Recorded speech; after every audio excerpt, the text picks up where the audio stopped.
slow up, no I don't take shit. I got no love for the fakeness. If you wanna play tough and wanna hate this, I'll always show up. I don't ever slow up, no I don't take shit. I got no love for the fakeness. If you wanna play tough and wanna hate this, I'll always show up and make a statement. I don't ever slow up, no I don't take shit. I got no love for the fakeness. If you wanna play tough and wanna hate this, I'll always show up and make a statement. Everything I do so instinctive and so passionate. Every word I move so descriptive like an adjective. I got a vendetta against people who patented being negative when you should be getting after it. I got facts over tracks, this and that. Spitting slow, spitting fast, I could roast, I could gas. Think I'm okay at last, but I don't know if that can erase all the past. And the pettiness, a reflection of the emptiness. Hilarious, you think you're worth my time, you're delirious. Mysterious, because you hide behind a fake exterior. Inferior, you know I'll always be a bit superior. Get off of me, this ain't no humble brag. I want you to hear words, you can say them back. I want you to feel free from the chains at last, and to believe in what you got, it was built to last, yeah. Now that I've been put through hell, I never got anyone's help. I had to do it all myself. She was almost on time. Hello, everybody. Welcome. Hey, Weird Mom. Hey, Kathy, AJ, Gloria Fritz, Dolly's Games. Jennifer, thank you. My moderators, Purple Conundrum 783. Spicy, I don't know. How spicy can you get with religion? Well, never mind. Don't answer that. Hey, Beach Bum, Sand Willow. It's so good to see you guys here. Hey, Donna Donald. Moira Sistola. Haunted. I think I actually get to be here on time for this one. Hey, Ron Hensley. Hey, Tom Vaughn. Trace on the Case. Tina Reddington. It's so good to see you guys. I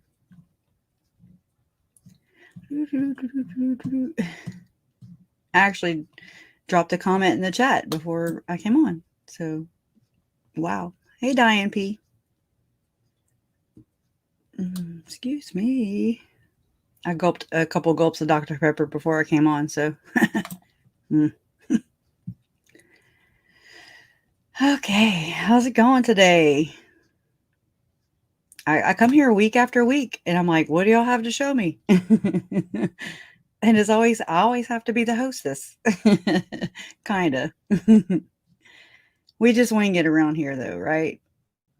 It's okay. We're doing the best we can with the tools we were given to work with. So you just have to make the best of it, right? So, okay. It's just kind of it reminds me of like Chad and Lori's beliefs. It's like a hodgepodge. So, because you'll see from a little bit of here and a little bit of there, it all just enmeshed into one, or into Chad and Lori, of course, with their sick, twisted, perversion. So I don't want to totally just be like, it's this person and this person. They're not all bad. We know who the bad seeds are, but it's just interesting to see what all fed into this hodgepodge. That's what I've always called it. It's a hodgepodge. It's like a gumbo. I'm from Southwest Louisiana. We say gumbo. We eat gumbo. We cook gumbo. It's good. Hey, Dora. I'm good. How are you? Hey, Medea. And Harley 62 and KJ and the Ray. Wait, what?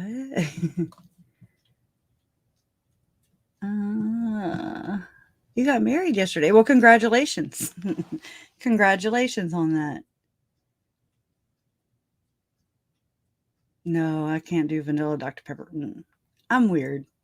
As far as like, I'm a creature of habit. I very rarely try new things outside the box.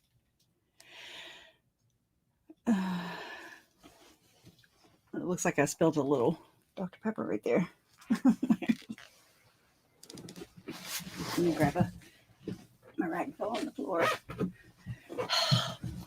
because it's just so convenient to scooch in and out. Hey Philly, how you doing? Okay. All right, I'm just gonna we're just gonna wing it, okay? So this one you will recognize it because I played it before. It's from Hiram Andrus, and I'm not. Yeah, we'll just play it, and then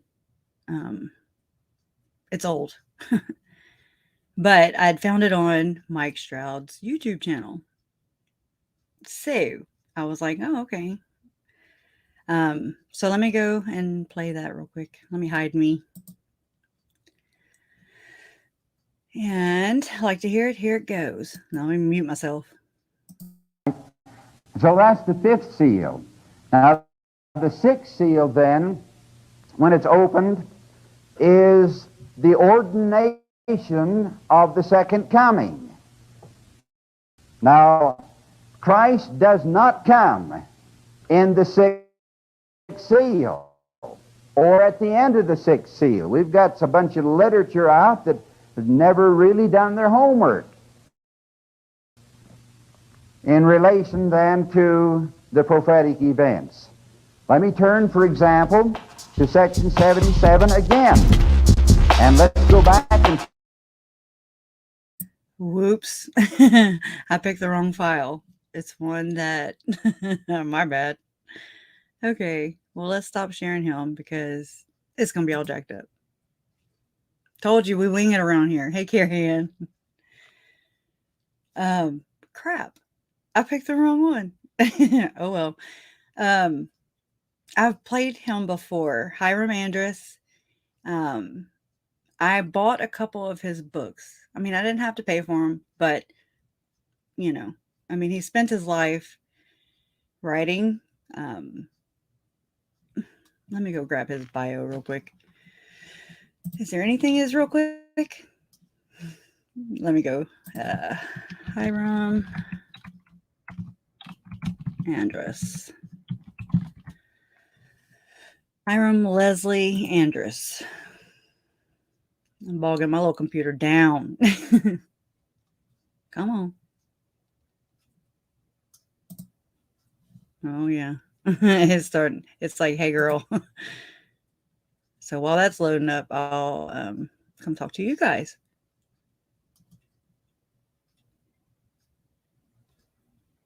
Takes pen and doesn't continue passing. You're nuts. All right.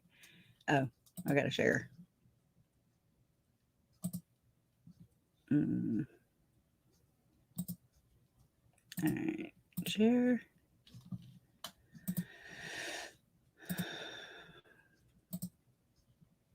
Okay. Not going to go too far into it. This guy right here, Hiram Leslie Andrus, Mormon Wiki. Let's see. It's probably going to open up in a new window. I didn't think about that. Nope, same one. He was a scholar, teacher, lecturer, and author. He was the director of religious studies in the college administration. He taught church history and doctrine for many years at Brigham Young University. He was also the director of the Latter-day Saint Historical Collection and the Harold B. Lee Collection. He was a member of the Church of Jesus Christ of Latter-day Saints. He was born on March 12th. He's a Pisces. And I guess Lehman, Idaho, and was raised on a farm. He served in the U.S. Army during World War II. As part of his military experience, the then Sergeant Andrus was assigned to carry the U.S. colors when the Army was welcomed into Korea as an occupation force, after which he was made the field sergeant of his company. As field sergeant, he helped establish law and order in Korea and assisted in directing the, I don't know, I don't feel like it, efforts in of the Koreans. Hiram also spent a short period of time in China. Okay, I want to get. I'm sorry. Let's see. All right. After he was released from the army, he served as a missionary in the East Central States Mission. After his mission, he studied at Ricks College. Ricks College used to be in Idaho, and taught a missionary preparation class each week. He also wrote and published 3 editions of the proselyting plan, helps for missionaries. He also wrote a program called Saints of the Latter Days, which the drama department produced on a local radio station. After receiving his bachelor's degree, he further studied at BYU, earning his master's degree, as did his wife, Helen, in the Maxwell Graduate School at Syracuse University in New York. He continued to study on the social, economic, and political thought of Joseph Smith. His PhD was in the fields of political science, history, and American citizenship. His dissertation was entitled Joseph Smith, Social Philosopher, Theorist, and Prophet. His publications include God, Man, and the Universe, which I will get next, Principles of Perfection, Doctrines of the Kingdom, which is what we got, Joseph Smith, The Man and the Seer, and They Knew the Prophet. In 94, Andrus and his wife Helen studied early manuscripts at the British Museum Library at the Oxford and Cambridge University libraries. Later, he researched at the Vatican Library. Wow. He passed away on October 23rd. Ooh, what's the date today? 2015. He and his wife, Helen, were the parents of 3 sons. Okay, so there's just a little history on Mr. What's the damn date? Today's the 23rd. Bruh, no. That's weird. Okay. Well, he passed away 7 years ago today. That's strange. Okay. Well, how do I get back on there? Okay. Hey. Okay. Yeah, that's odd, huh? Nailed it. Man, he must. Okay. More weird things have happened, right? Okay. So, let me, and there's no way. This is 23 pages, so, not going to be able to, I don't want to read all that, really. Thank you, Trace. Yeah, hey, Linda. Good to see you, Linda. Hi, sweet crazy.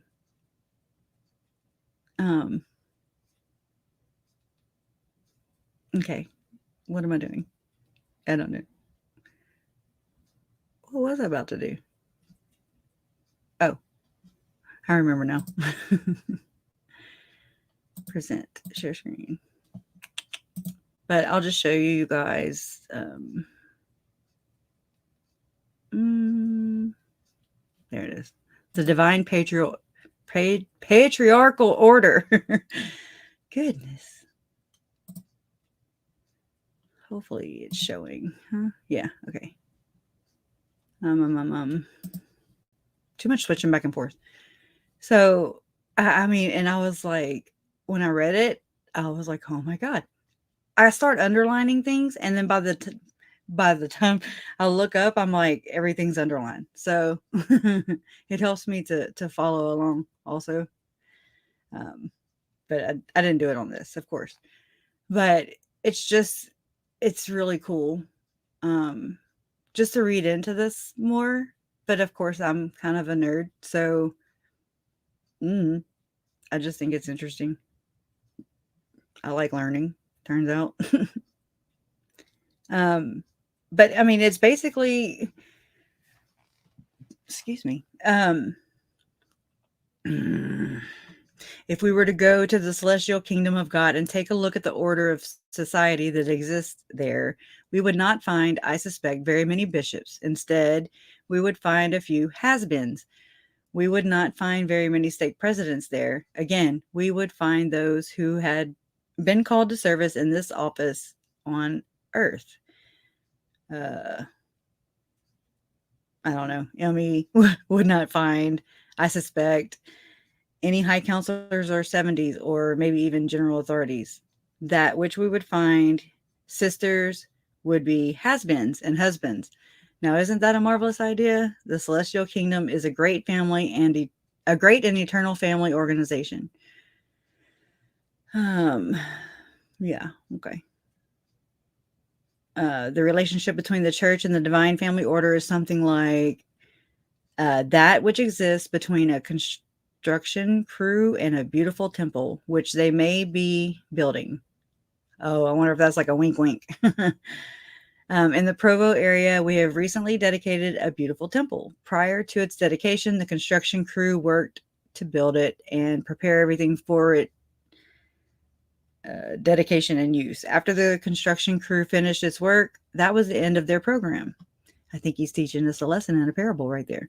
And the temple should now remain as and function as it is intended to do. In a similar way, the church is a temporary organization. Basically, that's the whole idea. Okay. I've had people say that the Church of the Firstborn, it's just an idea. It's just an idea. And I'm like, bullshit. No, maybe to you, or that person, but not to these people. Just saying. And there's a reason, in my opinion, why you have so many people. Like, okay, look at oh, what is their name? Evade me every time. The LeBarons. That was to go and do the Church of the Firstborn ish. They kind of changed it around a little bit. Let me mute so I can tell my bonus son to hush. Hold on just 1 second.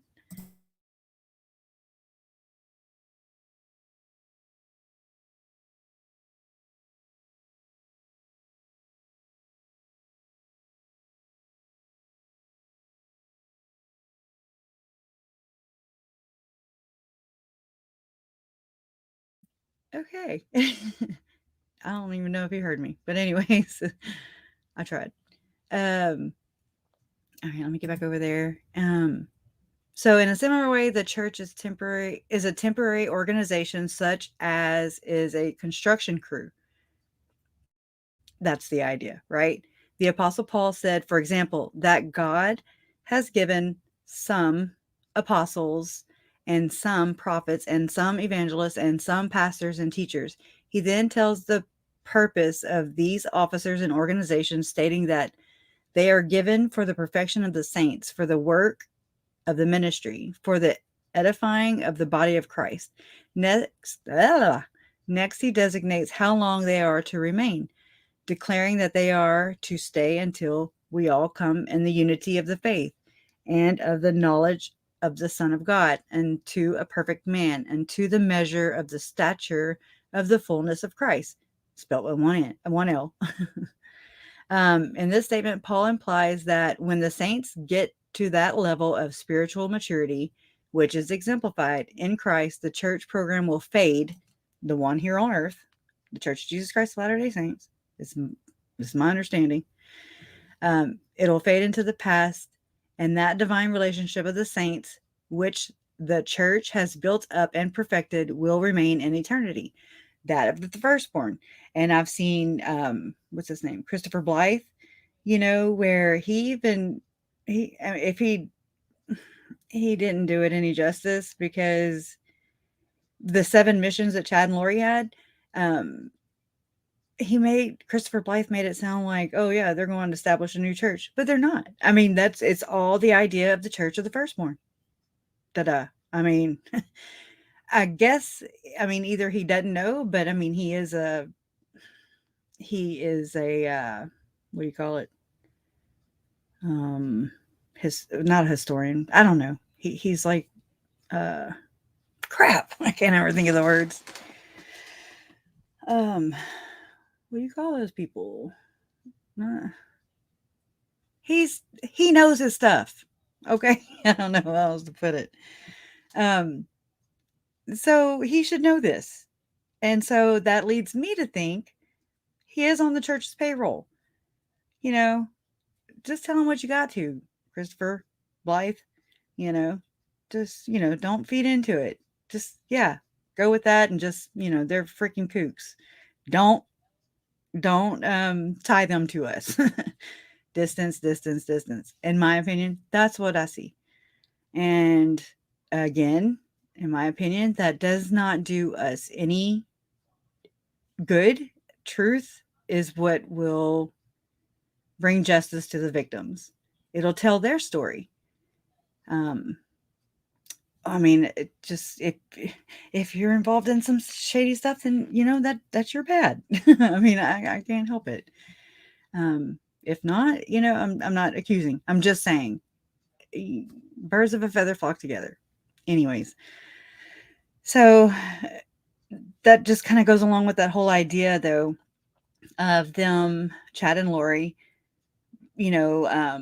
translating ancient the 116 pages, which I have a theory on that. I don't have that prepared though, so it's weird. It's like this whole it's I don't know. I didn't know this was even going to happen in my family, but the fact that it did, and it just so happened that I got to catch this movement in action, and I didn't even know what the hell it was, or what. I didn't know what anything was. I was just like, okay, you know, to each their own. But I see it now, and it's just like, holy crap. Wow. It's not just Chad and Lori. It's never been just Chad and Lori. It's this whole group. It's this whole movement. It's all these people working in unison, or just maybe not even knowing they're working together or whatever. And it just, I don't know. It's like, and this hit the fan. The shit hit the fan. But anyways, where was that? In this statement, Paul implies that when the saints get to the level of spiritual maturity, which is exemplified in Christ, the church program will fade into the past, and that divine relationship of the saints, which the church has built up and perfected, will remain in eternity. I already said that, but that's okay.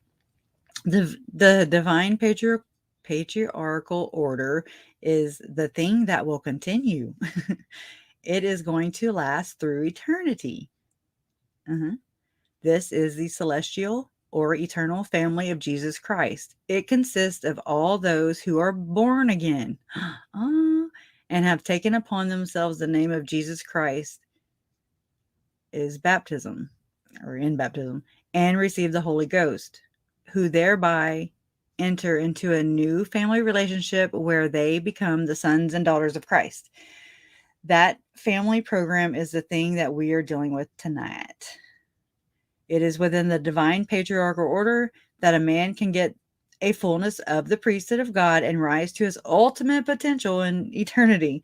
Sometimes we do not realize that the ultimate potential that a man can achieve is to be achieved by and through the family program, and that the great design is to raise every faithful man to the standard of the fullness. Okay, so that's the objective. This is made possible in and through the patriarchal order, which is organized in the temple for the Lord. For example, in section 124 in Doctrine and Covenants, the prophet Joseph Smith wrote by revelation in verse 28. Do I have to read all that? For there is not a place found on earth where he, that is God, may cometh to and restore again that which was lost unto you, or which he hath taken away, even the fullness of the priesthood. Note that it is in the temple that the fullness of the priesthood is given. It is not by ordination to an office in the church, but in and through the temple that a man can receive a fullness of the priesthood. So they're basically saying that you don't have to be a higher up. You don't have to be a general authority or have a title, Chad Daybell can get it. Wink, wink. Just saying. If a man gets the fullness of the priesthood of God, he said, he has to get it in the same way that Jesus Christ obtained it.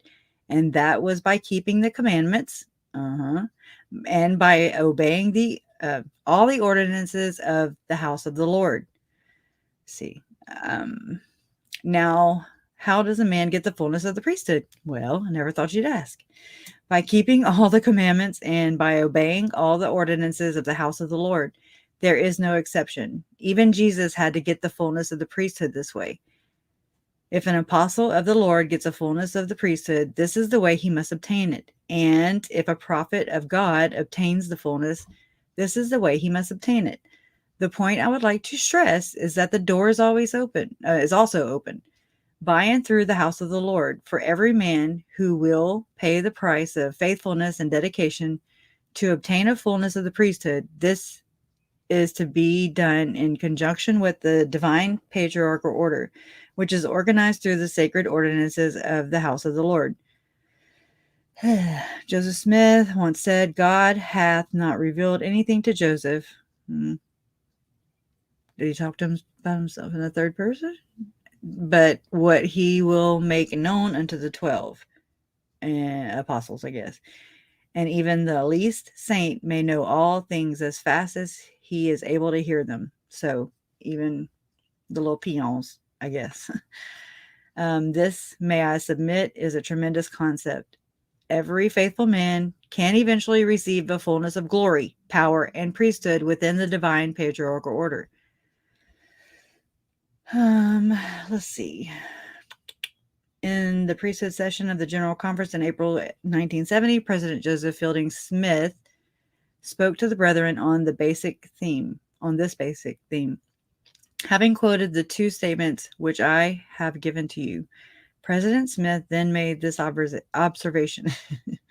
Let me put this a little different way. I do not care what office you hold in the church.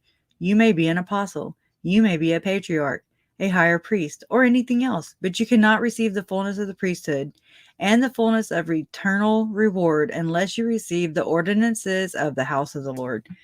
And when you receive these ordinances, the doors then open so you can obtain all the blessings which any man can gain. Do not think because someone has a higher office in the church than you have that you are barred from receiving the fullness of the Lord's blessings. You can have them sealed upon you as an elder. Mike Stroud's an elder. I guess Chad was I don't know. I guess Chad was an elder. I don't know how that works. If you are faithful, and when you receive them and live faithfully and keep these covenants, then you then have all that any man can get. Yeah. All right. So, I mean, we pretty much, we get the point, right? Just kind of looking. Okay, yeah, there's stages, and I really kind of think there might be even a Holy of Holies divided by 3, like just like in everything else. I don't know. I just kind of ran across that earlier, that concept, and I was like, uh-oh. I don't know. I'm learning along with the rest of them. Let me remove this. Remove yourself. Okay, so now let me close that out, and I kind of, let me stop sharing this, stop screen. Okay, and then I don't know what I want to go to first. What do we go to first? I know. It sucks. Okay. We'll run over to, y'all know, I can't say it any better than, people who have been in the church, for majority of their lives, if not their entire lives. So, I mean, I really feel like I don't know it all. I don't even know how to explain it all the way. So, I'm doing the best I can, right? So I was going to say, let's see. I don't know what approach I want to, I don't know.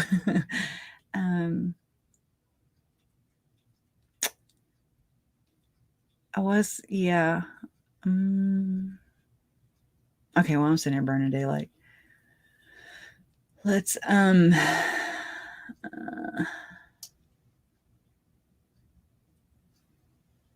okay. Because I did some studying into Denver Snuffer just to kind of, I was just like, yeah, I got the gist of it, you know, like I didn't see him out to be this big bad dude, you know.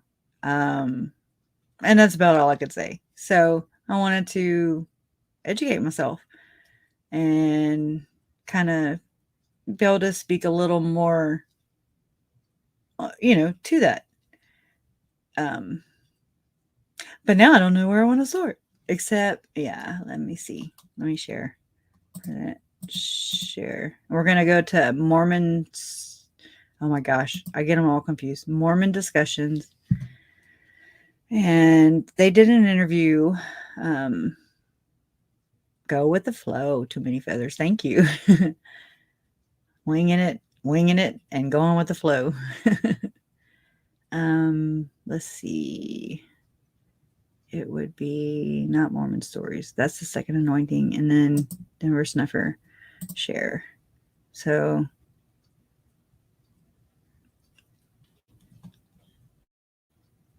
this is where I went to the spot if it'll play. I got my windows bogged down. Motion. I just got an exhibit. It was like exhibit G or something. So everything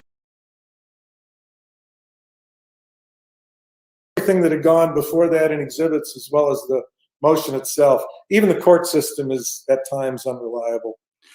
Denver, this is fascinating. We are already almost, well, an hour into this. There's one thing I want to talk with you about, and we're going to let a lot of it go to the cutting room floor. This has been fascinating talking to you. And I suppose if anybody wants to ask the question about your visions of Jesus or seeing Jesus, however you frame that, I'll let them call in and ask that. But I wanted to go right now for the final part of this part with the June, I think it was June 2015 Boise rescue. Where, yeah, where now President Oaks, a heartbeat away from the presidency, President Oaks, took off to Boise, Idaho, which I understand he perceived of as being a hotbed of Snufferitism. And he went there with Richard Turley, assistant church historian, in tow to give a 3-stake fireside in which he vehemently denounced false prophets. I'm sure you're aware of that happening. We actually have a clip here from the news at the time talking about it with a few audio clips from Elder Oaks and Richard Turley, who I cannot help but continue to think sounds just like Barney Fife. Richard Turley does. When you hear it, you'll see if you agree with me. But I want to get your comments on this after we play it. It's just about a minute or two long. Do we have that?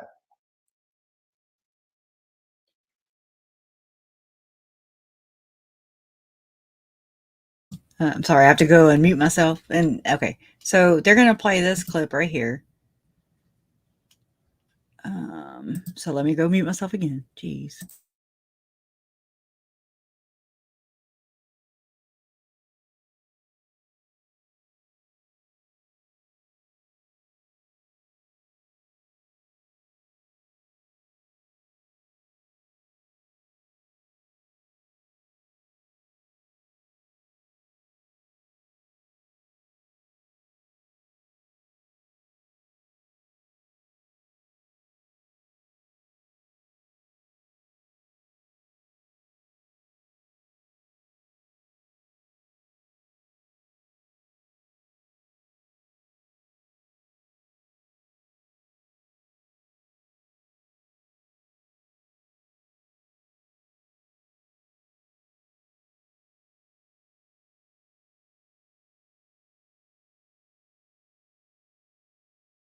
America.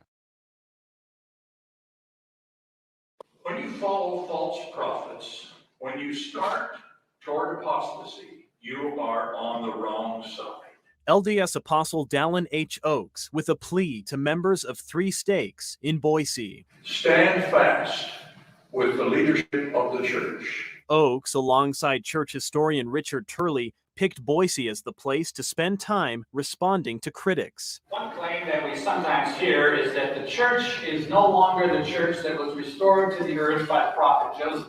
A claim made by this man, Denver Snuffer, an attorney from Sandy. It was not the same church in 2013 as the one I was baptized in 1973. Snuffer was excommunicated 2 years ago for spreading his ideas, including the thought that Mormons should be able to be rebaptized. He lectured about that in Boise. I know there are a lot of people that have been rebaptized.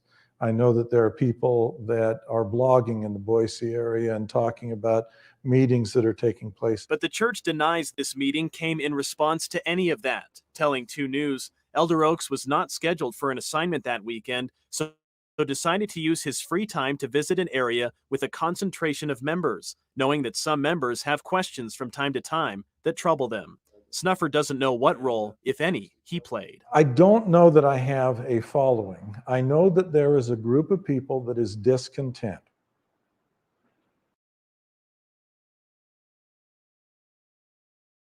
To be rebaptized. He lectured about that. That have been rebaptized, blogging in the Boise area and talking about denies this meeting came in response to any of that. This meeting came in response to any and talking about meetings that are taking place. But the church denies this meeting came in response to any of that, telling 2 News Elder Oaks was not scheduled for an assignment that weekend, so decided to use his free time to visit an area with a concentration of members, knowing that some members have questions from time to time that trouble them. Snuffer doesn't know what role, if any, he played. I don't know that I have a following. I know that there is a group of people that is discontent.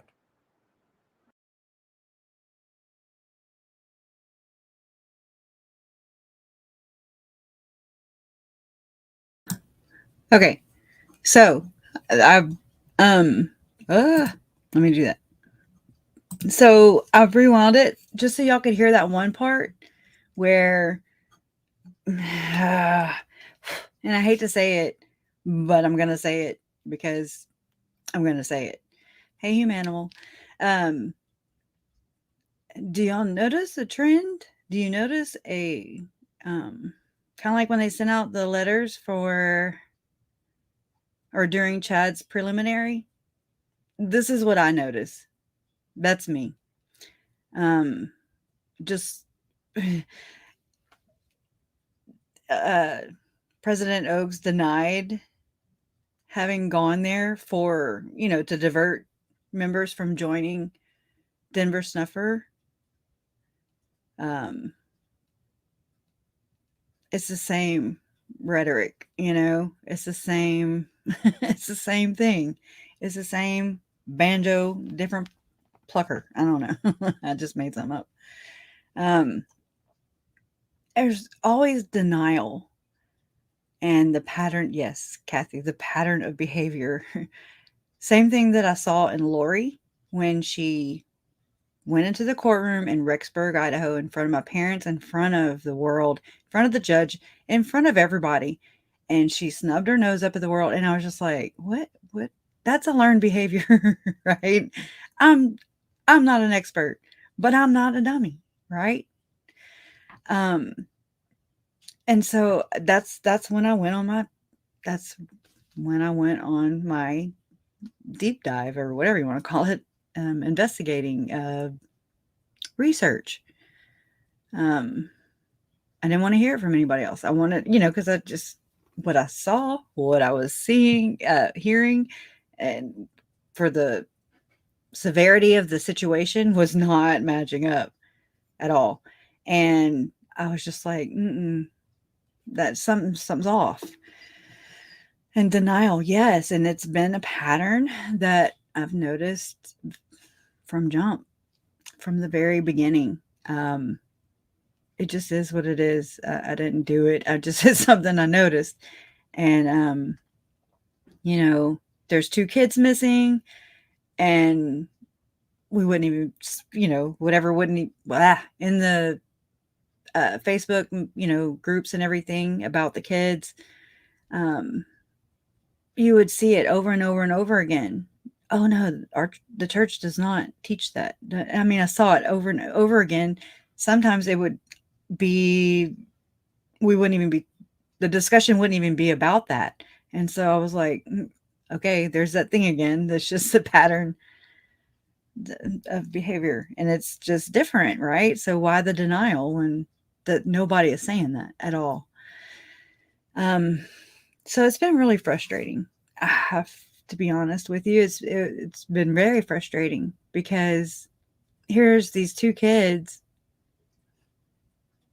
you know, here are these two babies, and they needed us, not denial, not anything like that. They just needed us, or so I thought. But anyways, that's neither here nor there. But I just thought it was interesting. It was called the Boise Rescue, and so that was June 17th, 2015 is when they reported on it, KUTV. High-ranking leader visited the members of the Church of Jesus Christ of Latter-day Saints in Idaho Saturday evening in an unusual meeting. It's sparking speculation and discussion about about the reason behind it.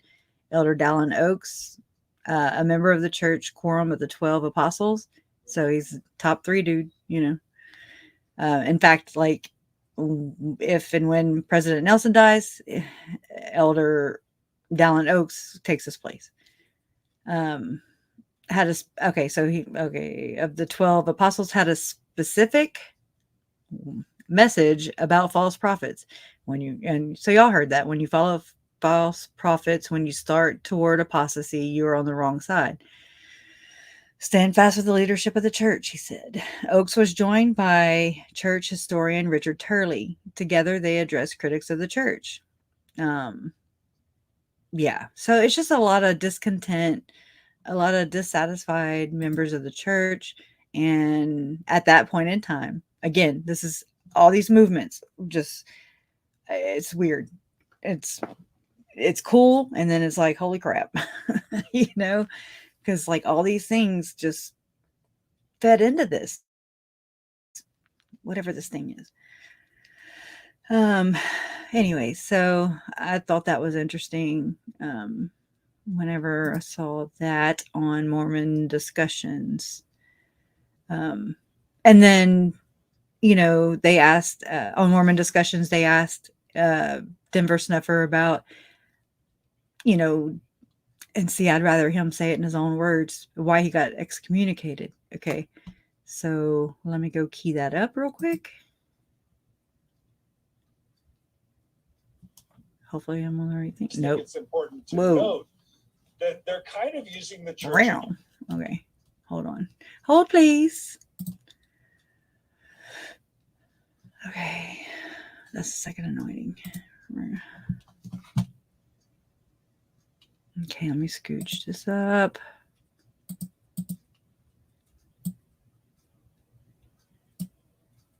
So, anyways, besides the point, it makes me think that the church wasn't just sending a letter during Chad's preliminary hearing. It wasn't coinkydink. You know, I think it was aimed and pointed, and it went exactly where they needed it to go, for whatever reasons, you know. If instead you can say, there's a spark of the divine that's within you. That is okay. Let me holding his feet to the fire about that. What were your thoughts about the Boise Rescue as it's come to be known? Okay. I hate to use their stuff, but they interviewed him. Not like people interview him. Share screen. Com tab. Denver. Oh, Denver. Okay. Well, the concern that I have is that anytime I try to assert my own relevance and importance, we're missing the point.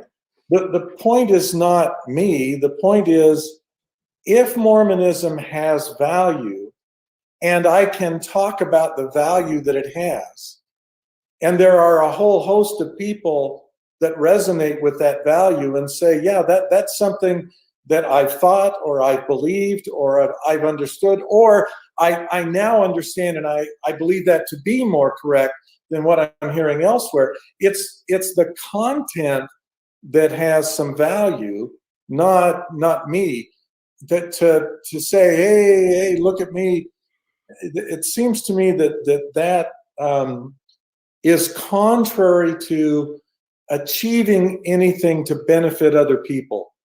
People are best benefited when the religion lives in them, when the fire gets ignited in their own hearts, when they can look around in this world and they can see the fingerprints of God everywhere and the wonder of this creation, and to feel like they have a spark of the divine in themselves as well. To say, there's a lot that God has done with me, distracts more than it contributes. If instead you can say, there's a spark of the divine that's within you that is actually connected to God. And if you can find the peace within you to allow that still small voice to actually be heard, you will find an amazing thing about the value of not only yourself, but every individual that's walking on the planet. And that we are all interconnected with one another through that divine spark. The problem is we tend, the whole idea of a prophet status, a seer status. They did not build the temple within the sufficient time period allotted by the Lord. Because, right. And I remember I said the rule said that this member needed to be dealt with. There needed to be discipline in seniority. He came down. He released get the easy tasks. Yeah. Whew, I'm tired. Okay, so now we're going to go into I was going to say discommunication, the excommunication. And so I'd rather him tell you that than me botch it, because I'm a botcher. All right, so I am going to remove myself, mute myself.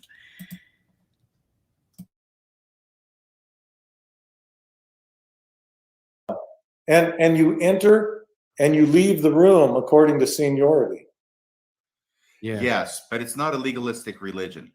No, yeah, well, I'm not sure it is still a religion. So let me take you back to 2013, if I can, because you mentioned this book. You've gone over the thesis statement. Apparently, the people downtown, and by that I take it you mean downtown Salt Lake City in the church office building. Is that correct?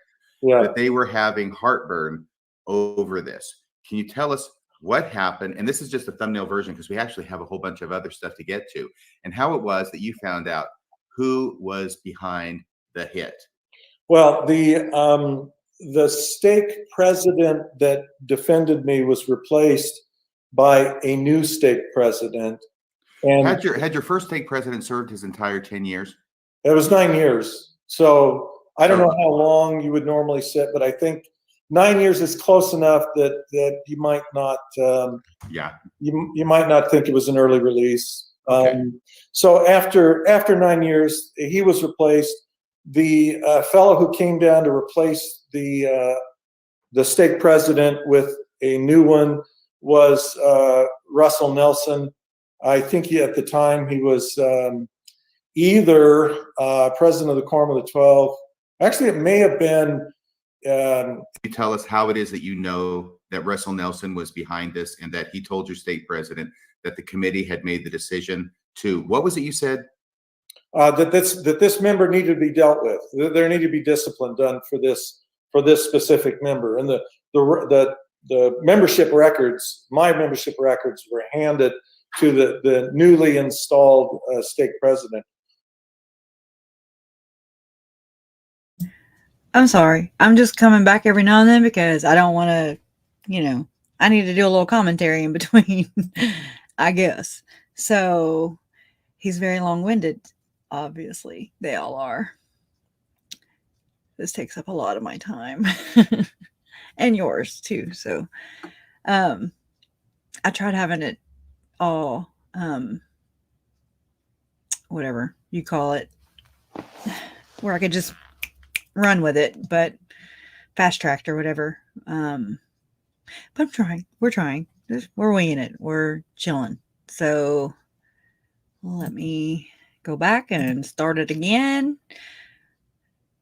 Like to hear it? Here it goes. The reason I know that is because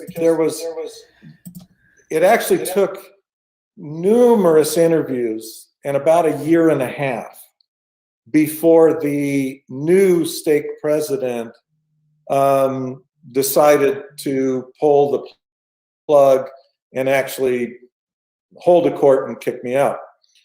During that year and a half, we had a lot of interviews, meetings, discussions, email exchanges, and at one point he thought everything was going to be copacetic. It was just going to work out. And he told me that the reason this was happening was because of the day he got called and Russell Nelson handing in the membership records and all of this. I never did ask for my temple recommend back. So we got together one Sunday evening. We were talking, actually it's in my journal, it may not have been a Sunday, but it was an evening and it was early enough. I was answering questions and I said, look guys, we're not getting anywhere. You don't even have the right questions to ask. Let me just walk you through what it is that I think you need to understand in order to grasp where I'm coming from. And we were in the High Council office. There's a whiteboard there. I got, a magic marker and I walked them through on the board for about an hour and a half, explaining things to them. And when it was done, one of the members of the stake presidency had tears. He was so moved. The other one was saying, we have to keep you in this church. And my understanding is that after that interview, they sent a letter downtown, all three of them, suggesting that it would be a mistake to give me the boot. And I thought, and I think they thought, that everything would be copacetic at that point. However, within a month, the stake president called me back and he said that he had been given more training, and he actually had a copy of the church handbook of instructions with highlights on it. He'd been given more training and that these sections required that he had to do something. And I asked him if I could, look at the pages, and he said, I can show them to you, but you can't have them. So I looked at him and I said, it doesn't fit. I quote from Heber J. Grant's, I quote from president of the church in his own diary, either quoting his mother, stigma associated with it, that it's because you are doing some immoral act. So I wanted my family to be there so that they understood exactly what the basis was. When we got there that evening, instead of allowing my family in, we learned that they were not going to be welcomed into the High Council room. One of the excuses they gave was that there aren't enough chairs. Okay, we're finally in the right spot, but cheese and rice, I was like, come on, man. Can we get this going? So I'm having to talk a little bit in between. And yes, he's a lawyer. So is Radio Free Mormon. Yeah. But it took me a little while to figure out, I didn't know there was a degree or a what do you call it? Kind of like a spectrum of belief or whatever, there's true blue Mormons. I still don't know what TSCC means. I still don't know. I've never Googled it, but I see that a lot on Reddit. I always try to figure it out. If anybody knows, let me know. TSCC. And then, I mean, like hearing Jen talk about it, like the Orthodox and the I don't have all the words, all those labels and stuff. I'm just like, what? So, oh yeah, no kidding, huh? Humanimal, I forgot. I can speed that up. Yeah, it's just nuts. Thank you, Kelly B. TSC. Oh, the so-called church. Thank you, DJ. Yeah. Okay. I get it now. Thank you. I've been wondering that for like 2 years. This video was from, it was 2021. Let's see. Oh, am I missing it somewhere? It's probably slapping me in the damn face.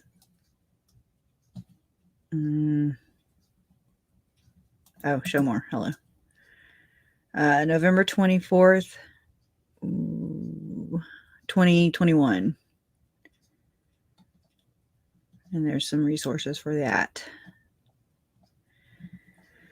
So, okay, so we're just now getting to excommunication time. Finally. So I'm going to push play and then I got to push mute so it don't echo. And my kids who were present said they'd be happy to sit on the floor.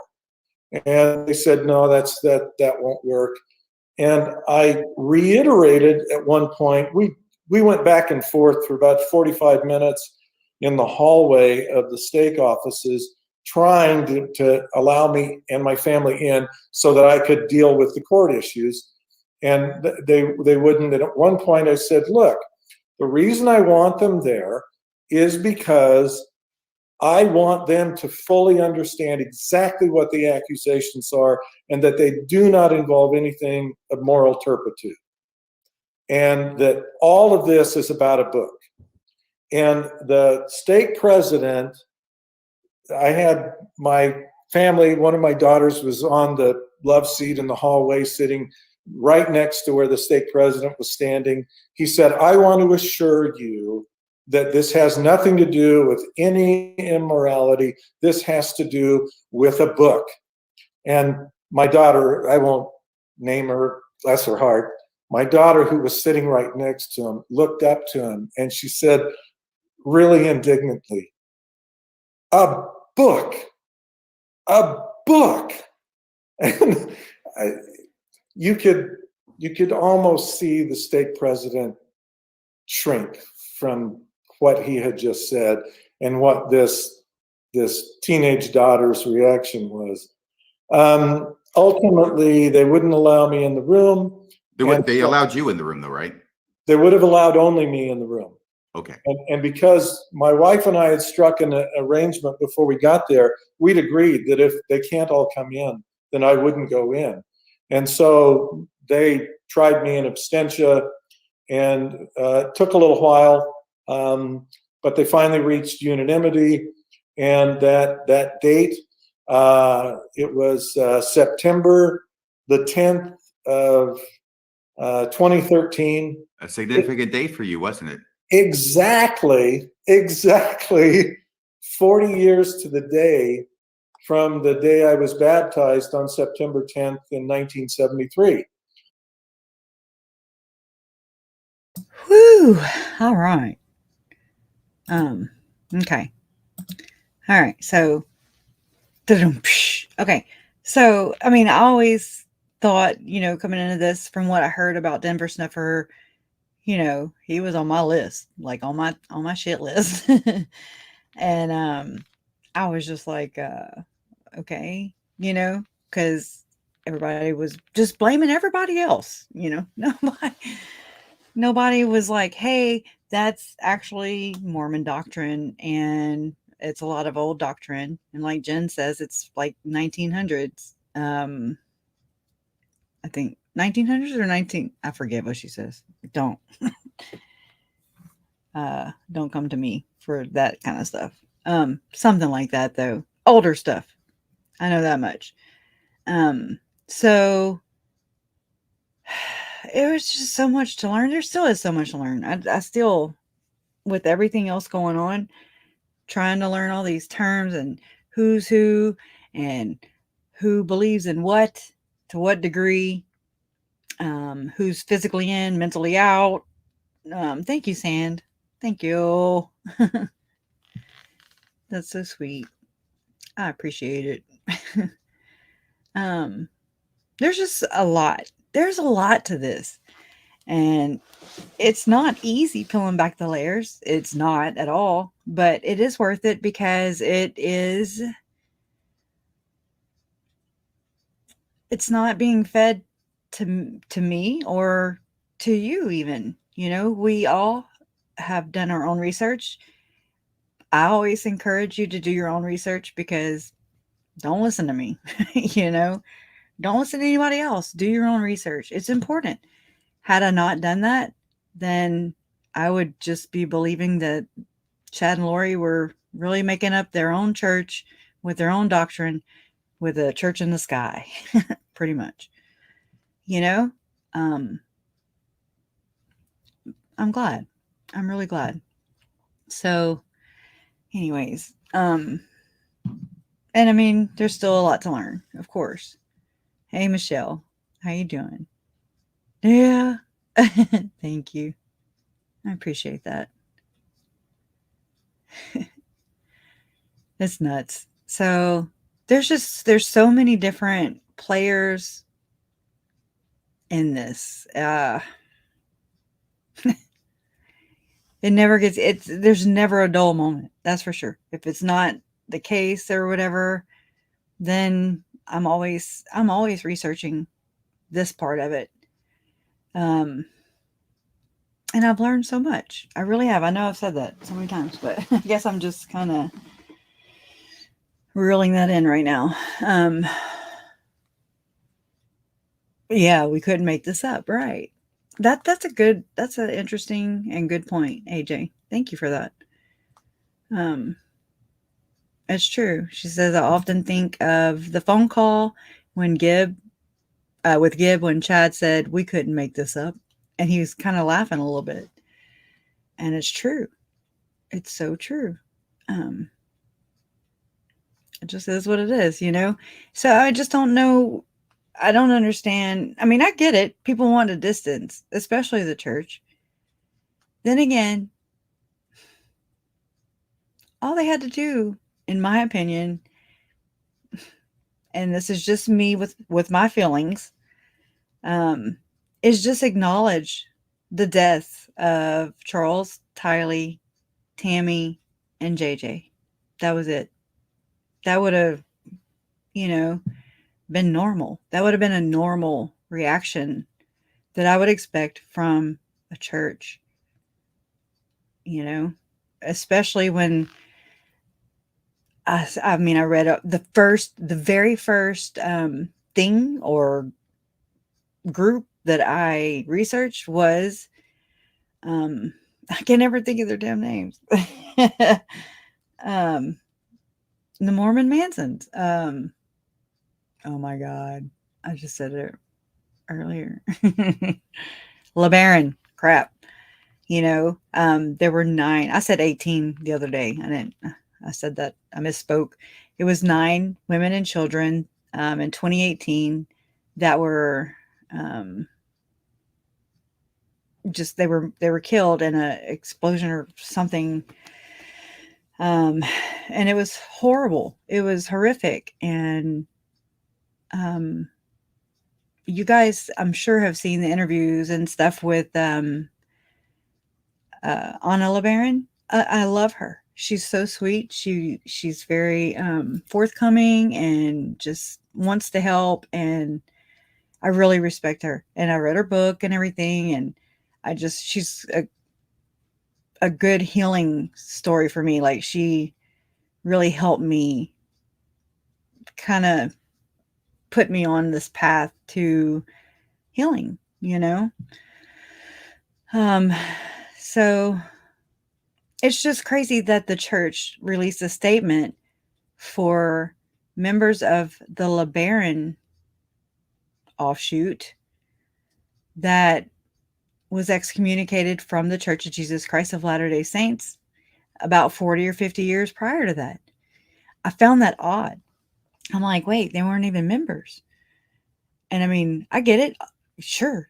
Right. Yeah. At least, Carrie. But, that's just not the case. And Charles was a active tithing paying member of the church. I'm sure he paid all the coxes too. I can just imagine it baffles me because nowhere in there are they honoring the victims that were members, active, tithing, believing members of their congregation, and nothing. I'm probably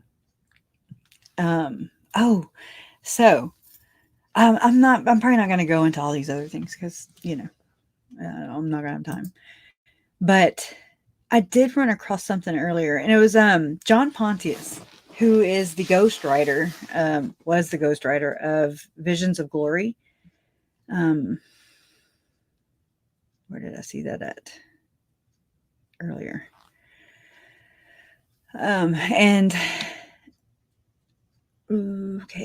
Okay, so he was the ghostwriter for Visions of Glory, and Thomas G. Harrison, who is I don't remember what you call it.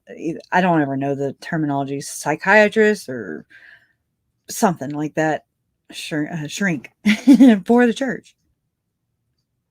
Okay. And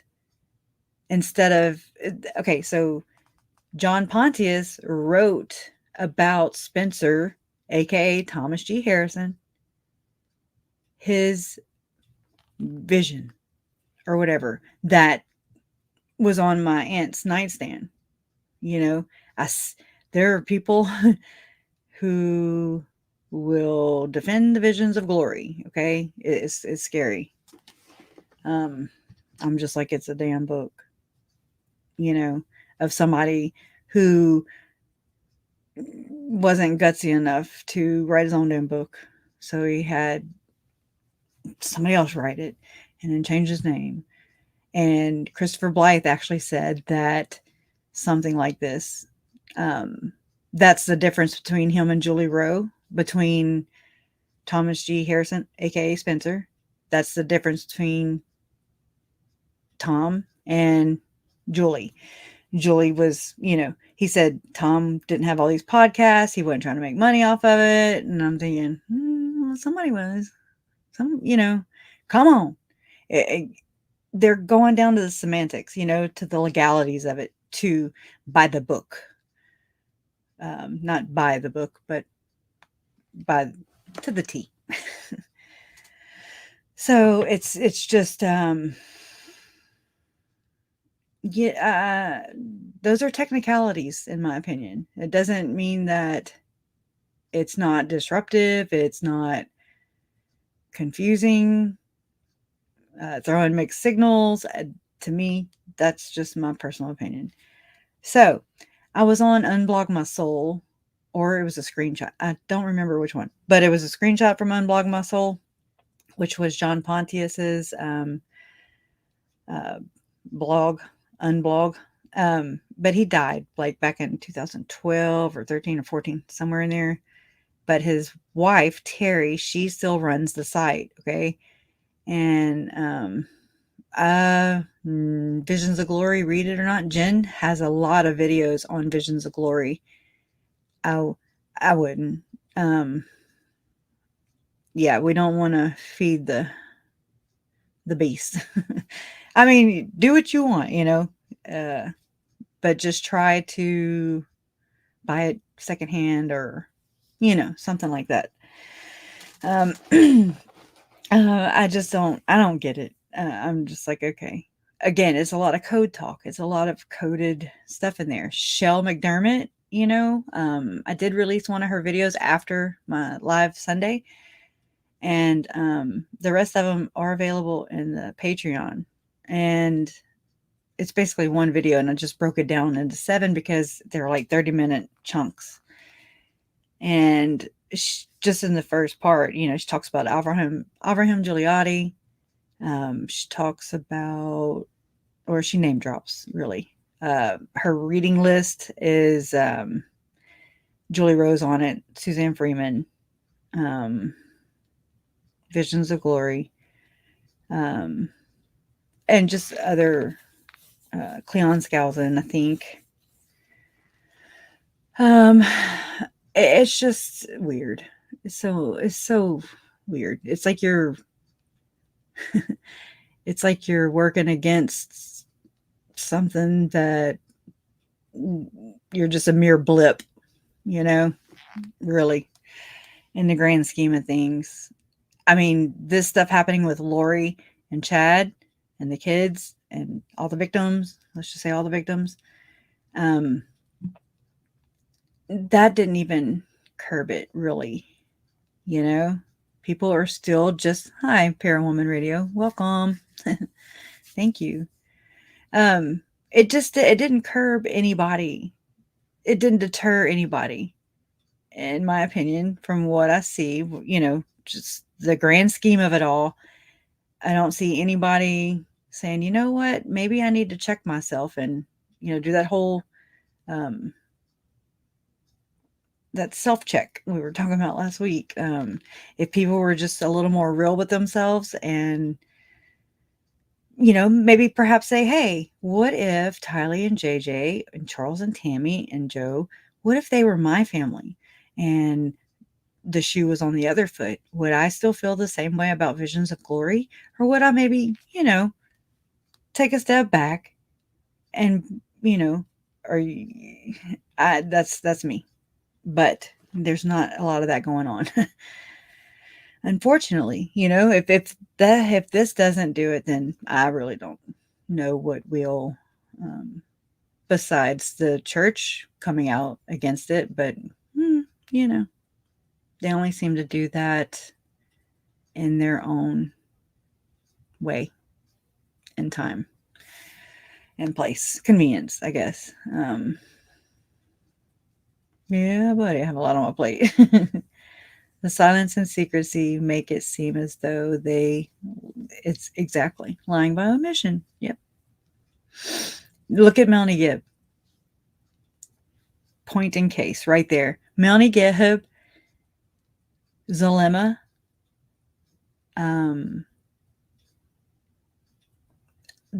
just listen. Christina Atwood, what's her name? Serena Sharp. They're not, in my opinion, you know,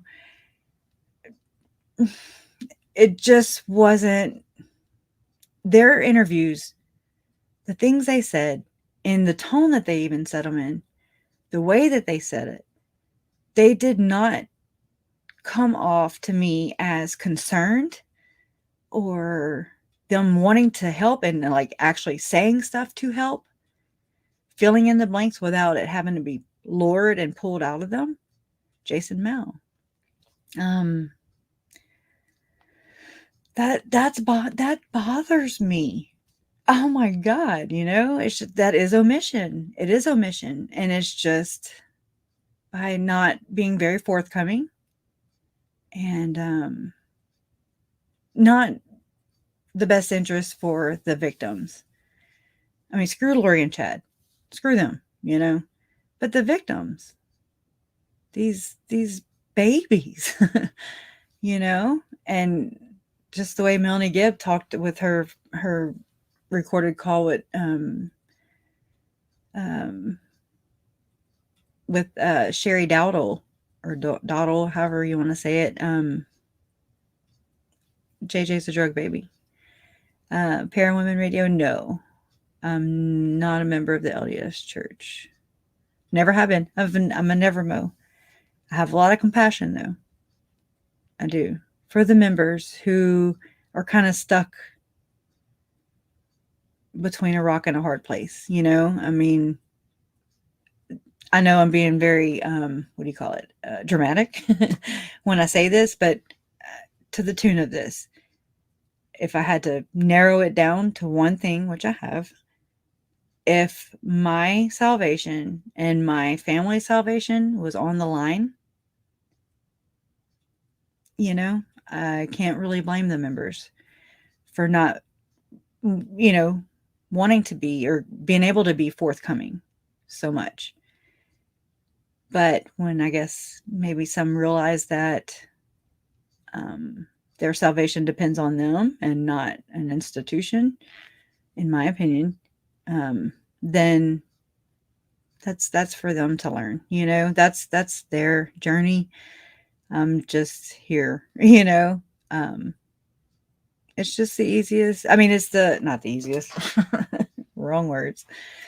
It's just it's got to be a difficult place for them. I mean, especially if they, like a lot of people in these areas, you know, in Utah, Salt Lake City, Rexburg, all these places, they work for the church. They, all their activities are church centered. Everything is just immersed in the church. Everything, family, home evenings, everything. And so when you realize, you know, if that one member, you know, is kind of like, you know, I'm going to step out or whatever, you know, whatever their reason is, for not totally lining up with the church, on everything, then that, you know, that, I'm sorry, but there's ostracizing. It does happen.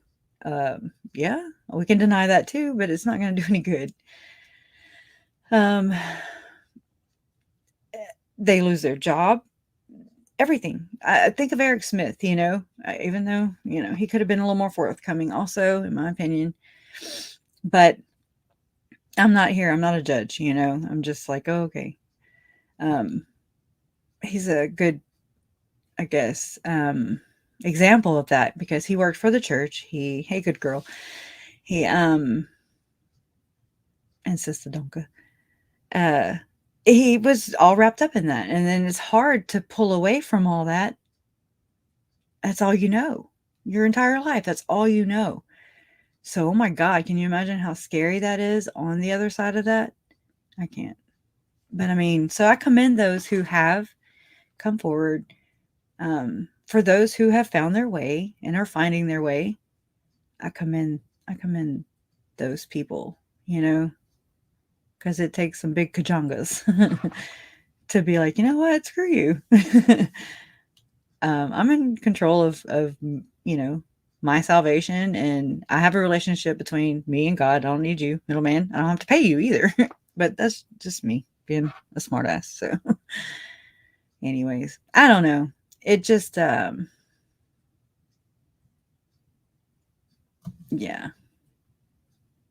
I don't understand a lot of this, but I mean, I'm learning through all this, you know, and mainly through the eyes of the members because, like I said, I haven't just taken anybody's word for it verbatim, you know, I'm just like, okay, thank you for your opinion.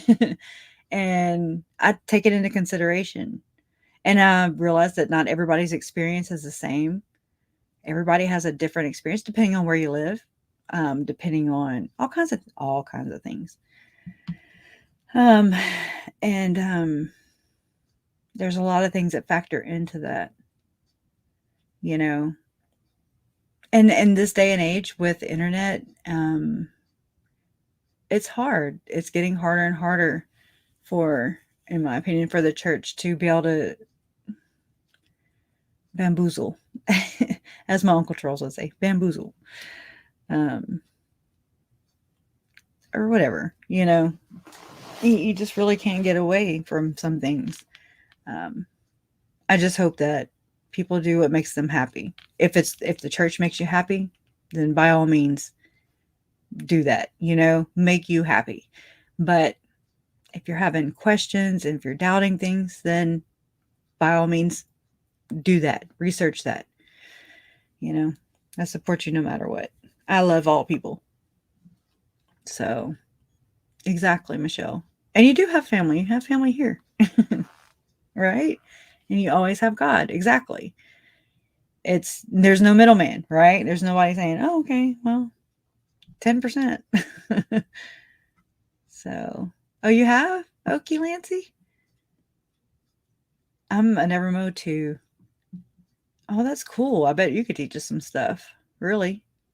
If you've been, um, fascinated with this church for decades. Or wait, the Church of Jesus Christ of Latter-day Saints or the Snuffer movement. I don't want to say Snufferite.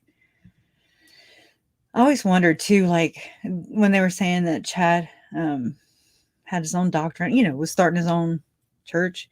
And I was like, what are they going to call him? A Daybell'ite? I don't think so. Wow. So, right? The God's army, the tribe of God's army. I like that. Yeah. Well, I don't know. There's just a lot. I do want to go more into Robert Norman. I find that fascinating. The whole part last week when I played the Mormon story yeah, they all say Mormon something. Mormon Stories podcast and number 700, and he talked about Rob Norman, and he said that we'll cue that up real quick because I already have it queued up actually. Whoa, let me push pause. Okay, because I found that super, super fascinating because John Dehlin found any instance crap. where there's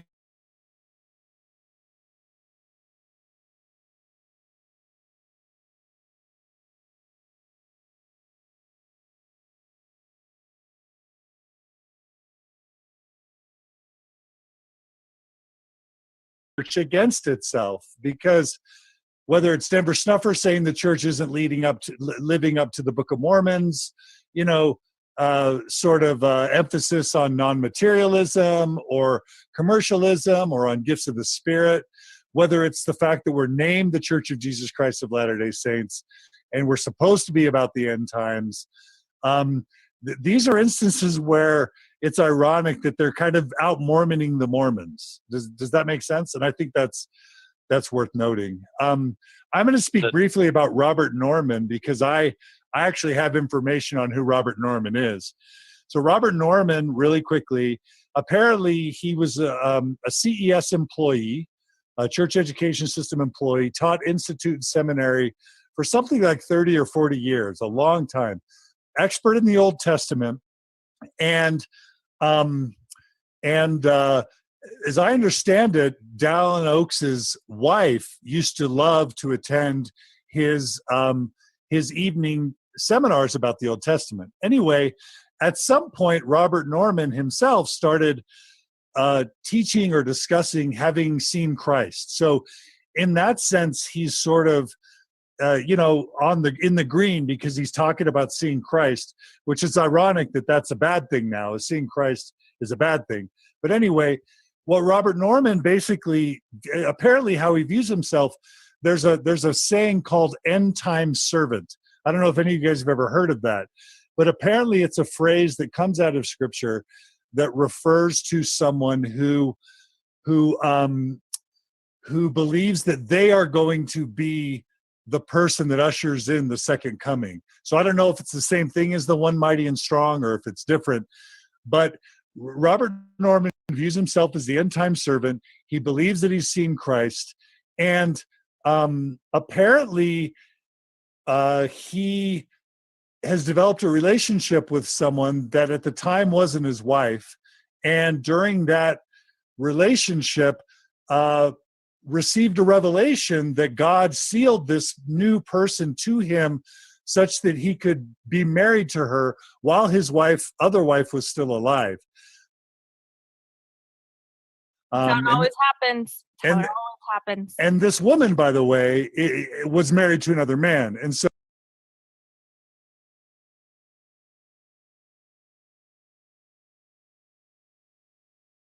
Scripture that refers to someone who sealed this new. He believes that he's seen Christ, and apparently he has developed a relationship with someone that at the time wasn't his wife, and during that relationship received a revelation that God sealed this new person to him such that he could be married to her while his other wife was still alive. How it always happens. How it always happens. And this woman, by the way, was married to another man. And so Robert Norman became sealed by God to this other woman while his wife was alive. And the local leadership found out about it and wanted to excommunicate him. So apparently he's resigned from the church. Now his former wife is no longer living. So he is apparently married legitimately to this new wife. Or at least he's no longer in adultery. And apparently people who follow him don't know a lot of this. And so they have the impression that he was nudged out of the church because of his doctrines and his teachings. But in reality, he resigned to avoid being excommunicated. So again, Robert Norman is an example of somebody who is again claiming to see Christ, claiming to be related to the second coming in some way. And that's who Robert Norman is. And he made the slide. Yeah.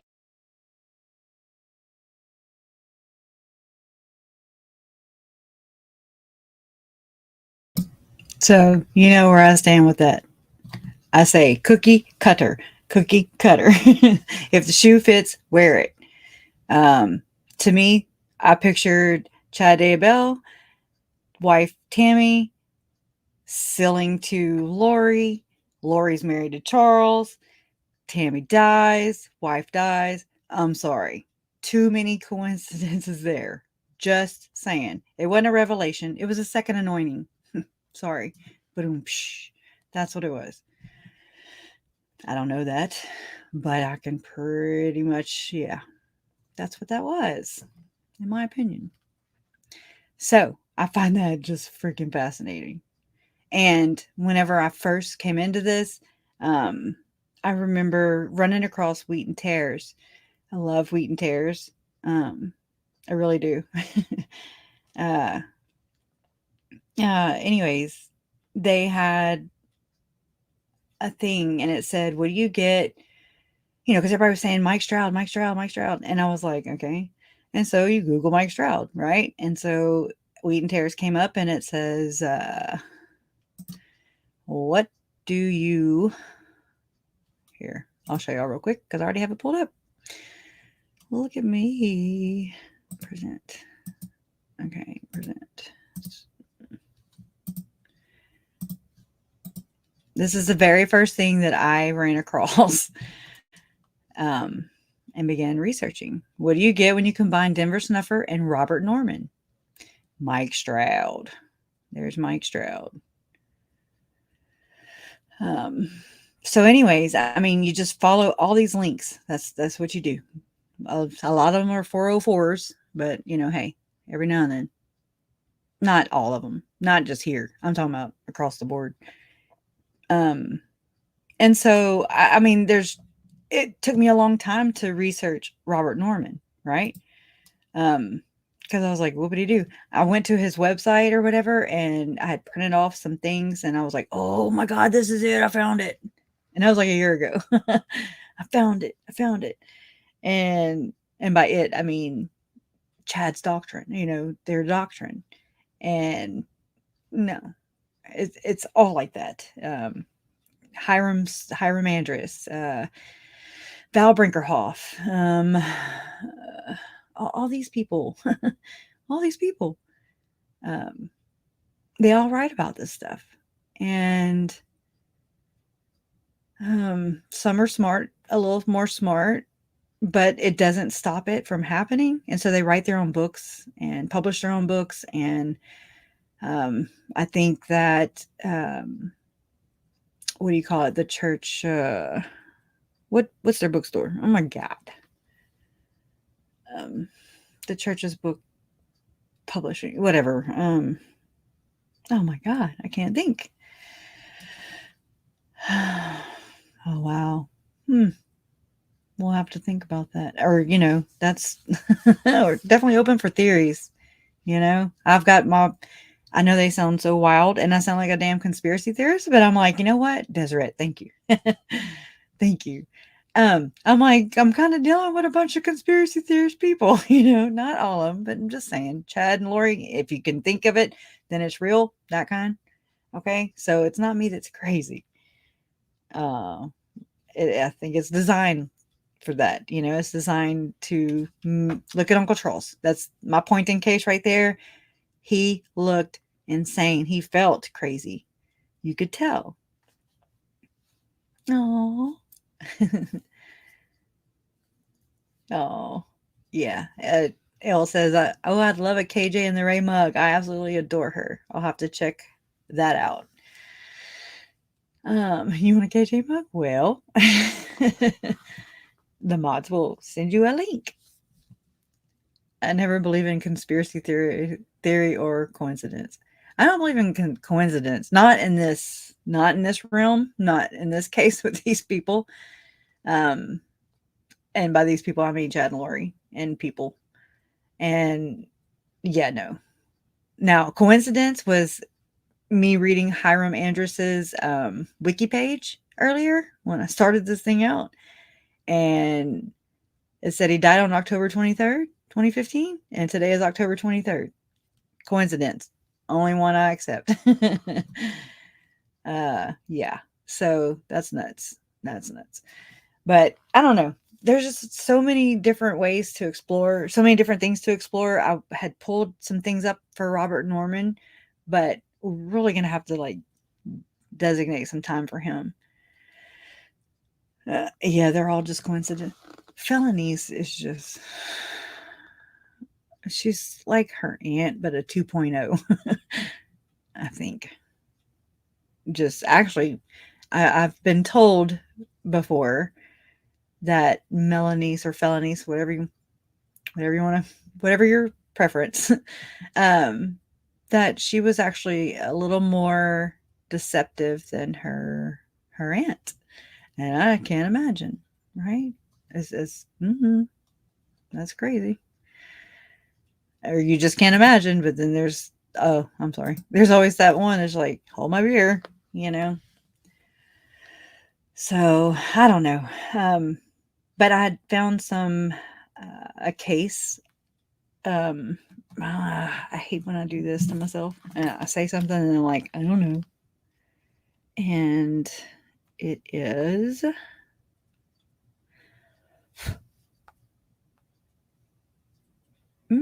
Okay. And it's case details.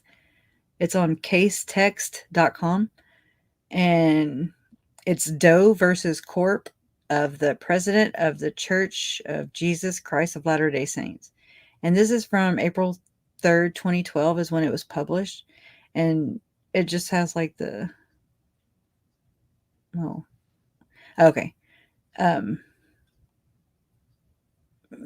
Yeah, it's just a whole little, it's a whole court thingy. Y'all know I don't speak legalese.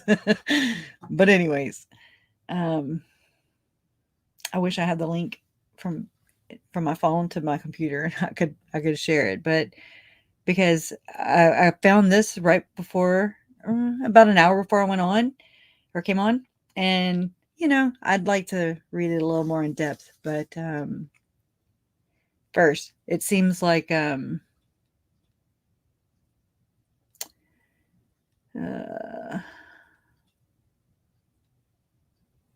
don't know, it has to do with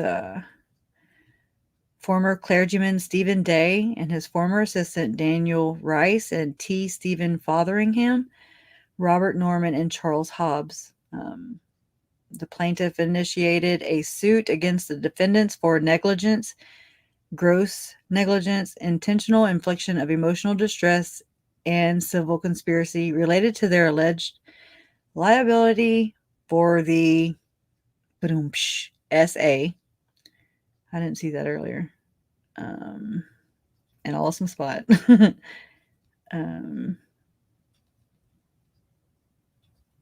Okay. Essay of the Minor Plaintiff by Kevin Curlew, Curlew,